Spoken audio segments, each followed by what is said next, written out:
mis en veilleuse par ses parrains le temps qu'il soit actionné à nouveau contre son propre pays. Karim Tabou, figure autoproclamée du Irak que ce même Irak a fini par en démasquer les desseins sournois, sort de sa torpeur.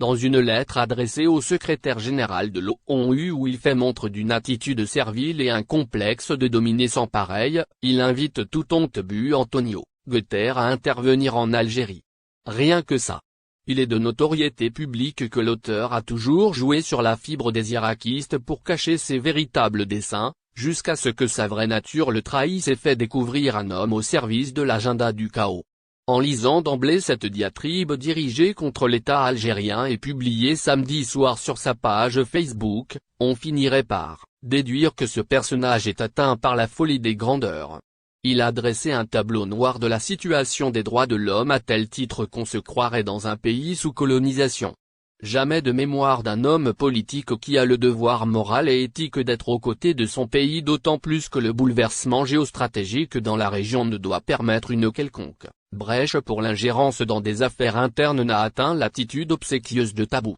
En prétendant défendre la cause des détenus politiques et d'opinion, dont il exhorte le SG de l'ONU à agir par toutes les voies diplomatiques possibles pour que cessent ces violations et pour mettre un terme à ces violences, ce va-t-en-guerre s'est rendu coupable d'un acte de trahison, vis-à-vis de son pays. Tabou, dans son écrit malsain et indigne de toute figure politique qui se respecte, et à vrai dire, vise à relancer les thèses de l'international islamiste qui, dans les années 90, a mis le pays à sac dans le but ultime d'accéder au pouvoir par l'insurrection armée. Ce que ne doit pas ignorer ce personnage, car l'Algérie a été arrachée des griffes du terrorisme au prix de sacrifice suprême du peuple algérien et des services de sécurité. Après avoir cru bon de s'ériger en Mandela algérien pour libérer l'Afrique de la tyrannie, Tabou n'a pas trouvé mieux que d'étaler dans sa tribune l'exemple de l'Algérie qui est selon lui édifiant en matière de dégradation des droits de l'homme et de la situation socio-économique.